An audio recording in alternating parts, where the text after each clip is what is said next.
Hello friends, welcome to my channel. জাতীয় দলের একের পর এক ব্যর্থতায় ক্ষুব্ধ Pakistani cricket board PCB. Babar আজমদের লাগাম পরানোর চেষ্টা করছে পিসিবি কর্তারা। ক্রিকেটারদের আপাতত বিদেশে ফ্র্যাঞ্চাইজি লিগ খেলতে যাওয়ার অনুমতি দিতে নারাজ পিসিবি। কেন্দ্রীয় চুক্তির মেয়াদ কমিয়ে 1 বছর করার সিদ্ধান্ত নিয়েছে কয়েকদিন আগেই।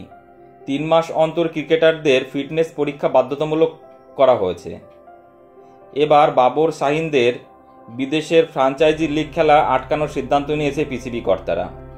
পাকিস্তানের বাবর শাহিন শাহ ছাড়াও রিজওয়ান মোহাম্মদ আমির, মোহাম্মদ নওয়াজ ও ইফতিকার আহমেদ ও কানাডার গ্লোবাল টি-20 লিগ খেলার কথা, কিন্তু তাদের খেলা ছাড়পত্র দিতে রাজি নন পিসিবি। আগামী 25শে জুন থেকে 11ই আগস্ট পর্যন্ত কানাডা গ্লোবাল টি-20 লিগ হওয়ার কথা। এই সময় পাকিস্তানের কোনো আন্তর্জাতিক সূচিও নেই, তবুও সেখানে ক্রিকেটারদের খেলতে যেতে দিতে রাজি নন পাকিস্তান কর্তারা।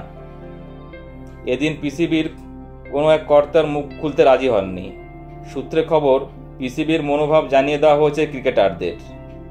বাবরদের বিদেশের লিগ খেলতে যাওয়ার আশা অবশ্য একটা রয়েছে। পিসিবি চেয়ারম্যান মহসিন নাকভি জানিয়েছেন, ছাড়পত্র পেতে হলে সংশ্লিষ্ট ক্রিকেটারকে ফিটনেস পরীক্ষা দিতে হবে। তাতে উত্তীর্ণ হলে টি-20 ক্রিকেটে তার পারফরমেন্স খতিয়ে দেখা হবে।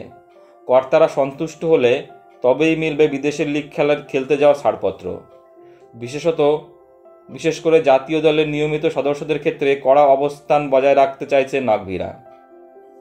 বন্ধুরা, তোমাদের কি মনে হয় পাকিস্তানি ক্রিকেটারদের প্রতি এই ধরনের আচরণ যে বোর্ড করছে তাতে কতটা পাকিস্তান টিমের পক্ষে ভালো হবে? কারণ বিদেশি লিগ খেললে পাকিস্তানি ক্রিকেটাররা আরও বেশি সমৃদ্ধ হবে বলে মনে হয়।